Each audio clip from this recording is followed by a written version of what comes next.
Well, good morning, everyone. Welcome to another edition of A Cup of Joe. As always, I'm your host, Joe. Today, I have a special guest with me here to talk about community.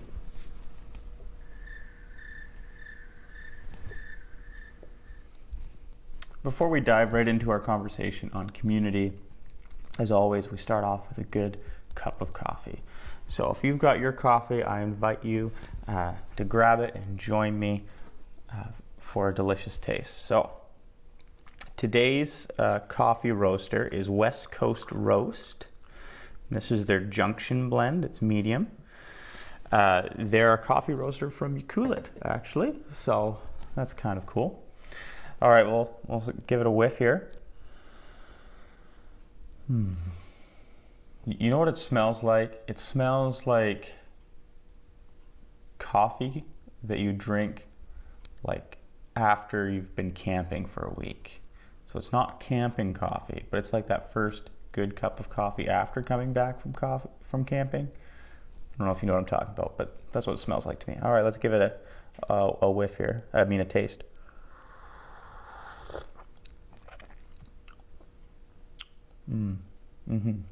Right off the top, definitely some caramel notes, a little bit earthy.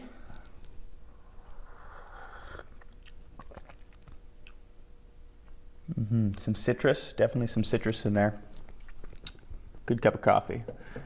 I don't know if that's the early morning speaking or the early morning, it's 10 o'clock. But anyways, right on. Well, I wanted to talk to you a little bit about community. This past Sunday, we had our Welcome Back Sunday.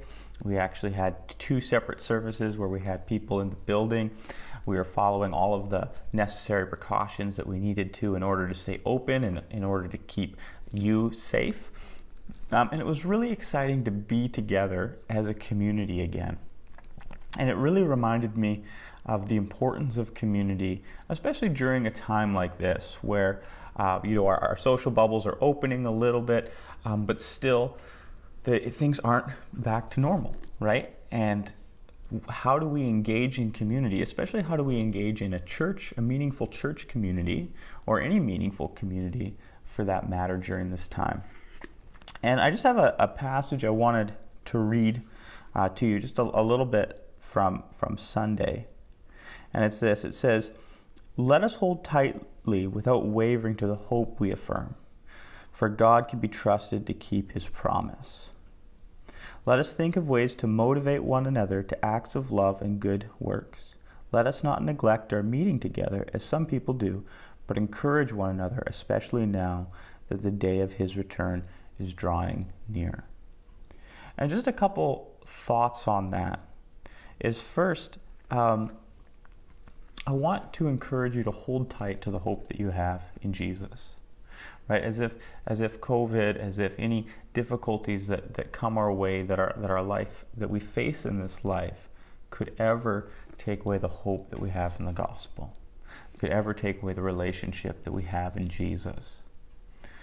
The second thing that he says there is to think of ways, to be creative, if you will, of ways to encourage one another towards love and good works. And this is really the value of coming together in community, right? Is you're not accountable just to yourself, but you're accountable to a group of people.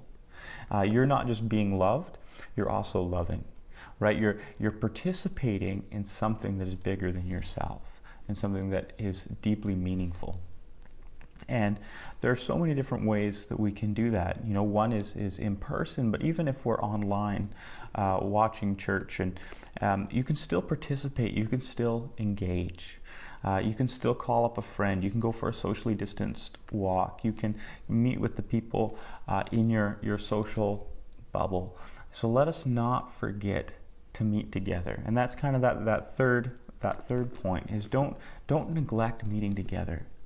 And what he's talking about here is more of a passive kind of tiredness of not wanting to gather anymore just because you're bored, basically.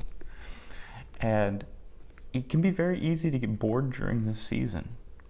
And you may not feel comfortable coming back to a gathering, and if you do, that's awesome. I encourage you to come and join us. But if you don't, think of other ways that you can engage. How can you engage in community where you're at? Maybe it's smaller communities, smaller bubbles. We're going to be starting up life groups in the fall, different things like that. But now is not the time to disconnect. Now is not the time to disassociate. More than ever, now is the time to come together. And I actually want to encourage you, if you've been watching Cup of Joe throughout this whole COVID season, or you're just watching right now, and you're not connected to a church community, I would love to see you get connected here. And there's just a couple really simple ways that you can do that.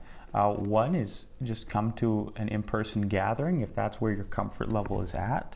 Our staff and volunteers wear masks. We make sure they're socially distancing. There's no more than 50 people in the service. And we have two services, one at 9 and one at 11 o'clock. And you can reserve your spot on our website, bethelonline.ca. Another great way that you can get connected, maybe just to feel things out or to meet over a good cup of coffee, as you know I always enjoy, with myself, is if you go to our website again, bethelonline.ca, you can fill out an In Touch card. And you just put in your information there, and then I'll get in contact with you, and we can meet up or have a phone conversation, whatever. I just really want to encourage you to not go through life alone. Instead, we were created to thrive in community, and so more than ever, now is the time to press into community. So I encourage you, if you're kind of on that edge, to just push through. You won't regret it. Well, friends, thank you so much for joining me for another edition of A Cup of Joe. And until next time, it's time for one final sip.